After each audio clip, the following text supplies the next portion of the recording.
नमस्कार। प्रस्तुत है आज का चिंतन। भारतीय समाज के दयनीय व दरिद्र का परिचय देने वाले भिखारियों की उपस्थिति के बिना किसी भी नगर के railway station, bus stand, public park तथा अन्य सार्वजनिक स्थलों का चित्र अधूरा ही रह जाएगा। तीर्थ स्थानों पर तो इनका जमाव बहुत बड़ी संख्या में दृष्टिगोचर हुए बिना नहीं रहता।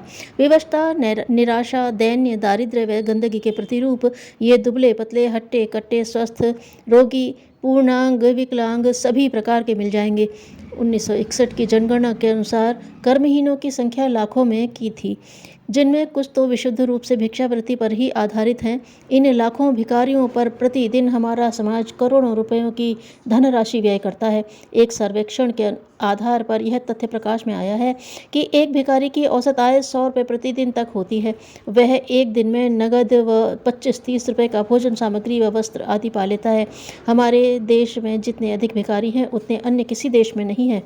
बाहर से आने वाले पर्यटक जब इन्हें इतनी बड़ी संख्या में देखते हैं तो उनके मन मस्तिष्क में हमारे देश का जो चित्र बनता है वह निश्चय ही हमारे लिए लज्जा का विषय होना चाहिए। वे भारत को भूखे, नंगों, कर्महीनों व निर्लज्जों का देश समझें तो उनका दोष क्या। वे जैसा देखते हैं वैसी ही तो धारणाएं बनाते हैं। हर 100 आदमी के पीछे एक आदमी का भिखारी होना ही उनकी इस धारणा का आधार है। यह विचारणीय प्रश्न है कि भारतवर्ष की गरीब जनता लाखों भिखमंगों का भार वहन करती है। प्रतिदिन लोगों पर कई करोड़ रुपए का व्यय समाज को करना पड़ता है। इस भार वहन करते रहने का कोई औचित्य समझ में नहीं आता। समाज से इनको कुछ लाभ मिलता हो तो भार वहन का औचित्य समझ में भी आ सकता है, किंतु ये लोग अपराधहीनता, चारित्रिक पतन, दारिद्र्य व बदनामी ही फैलाते हैं। अतः भिक्षावृत्ति का मूलोच्छेदन अनिवार्य हो जाता है। इन भिखारियों में से कुछ पागल, कुछ अंधे, कुछ गूंगे, बहरे, कुछ कोढ़ी हैं। इन्हें विकलांगों व रोगी माना जाए तो इनकी संख्या कई लाख होगी। इनमें से कुछ ऐसे व्यक्ति हैं जो कमाकर खाने योग्य हैं। इन्हें तो बैठे ठाले खाने की कुटेव पड़ गई है, जिसे मिटाना आवश्यक ही नहीं, अनिवार्य भी है। विकलांगों को बैठे बिठाए खिलाने का भी कोई औचित्य समझ में नहीं आता। हाँ, उन्हें उनकी क्षमता के अनुरूप काम दिया जाए। उन्हें किसी कार्य विशेष में दक्ष बनाने के लिए सरकारी व सामाजिक संस्थाएं खोले जाएं। उनके लिए नौकरी की विशेष सुविधाएं, संरक्षण दिए जाएं। उन्हें आत्मनिर्भर बनाने, असम्मानित जीवन जीने की स्थिति में लाने के लिए व्यय करना हो तो जरूरी है, किंतु उन्हें अकर्मण्य ही की तरह बैठे बिठाए खिलाने से तो उनका स्वाभिमान भी नष्ट होता है तथा मुफ्त की रोटियां खाकर उनका दिमाग भी खराब होता है। यही नहीं, खाली दिमाग शैतान का घर वाली उक्ति उन पर अक्षरशः लागू हो उन्हें पतित भी बना देती है। अतः ऐसे लोगों को स्वावलंबी बनाने का प्रयास करना चाहिए तथा स्वस्थ व पूर्णांग भिखारियों को कमा कर खाने के लिए विवश करना चाहिए। भिक्षावृत्ति को अधिकांश भिखारी अपनी व्यवस्था नहीं वरन इसे अपना व्यवसाय मानते हैं। वे इसमें कोई लज्जा व शर्म नहीं मानते। अपनी दीनता का प्रदर्शन, विकृत अंगों व घावों का प्रदर्शन, करुण आवाज में पुकारना तथा झूठ मूठ अंधे बहरे बन जाने की मक्कारियों को अपना व्यवसाय कौशल मानते हैं। इस प्रवृत्ति को समय रहते ही कुचल देना आवश्यक है। इनके भी पत्नियां होती हैं, बच्चे होते हैं। वे सभी इस घृणित कर्म को अपना व्यवसाय मानते हैं। इसके नए नए तरीके व तकनीक खोजते रहते हैं। इनमें से कई लोग अपराध भी करते हैं। बच्चों को बहला फुसला कर उठा ले जाते हैं तथा नृशंसता पूर्वक उनके अंग भंग करके उन्हें भीख मांगने के लिए विवश करते हैं। मनुष्यों में दूसरों के दुख कष्ट देखकर स्वाभाविक रूप से दया व सहानुभूति उमड़ पड़ती है।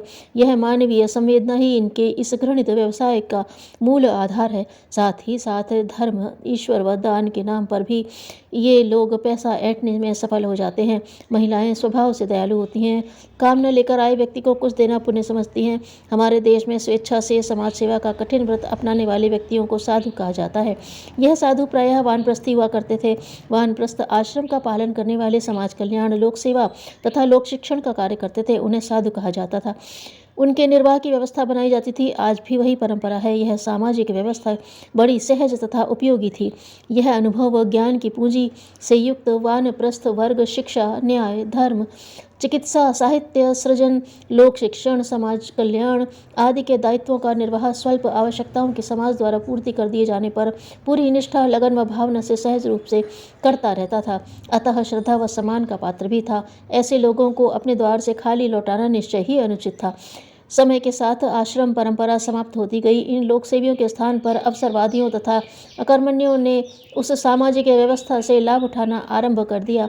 उन निष्प्रिय लोक सेवियों और आज के इन कर्महीनों में कुछ भी साम्य नहीं है। अतः हमारे अभ्यास में आई हुई इस बात का कि घर से कोई निराश न लौटे का महत्व अब विवेक की कसौटी पर कसने के बाद ही स्वीकारना चाहिए। ऐसा सत्पात्र आ जाए तो उसे निराश करना भी नहीं चाहिए, पर इन निठल्लों को तो हतोत्साहित ही करना चाहिए। जो लोग श्रम देवता की उपासना करना नहीं जानते, श्रम करना जिन्हें प्रिय नहीं, ऐसे लोगों को दिया गया धन व भोजन वस्त्र न तो दान है और न पुण्य। दान व पुण्य तो समाज के लिए लाभकारी होते हैं, जबकि उन्हें दिया गया धन समाज की कलंक कालिमा को बढ़ाने का ही काम करता है। दूसरों पर अविश्वास करने वाले व्यक्ति स्वयं कभी भी विश्वास के भागी नहीं हो पाते। धन्यवाद।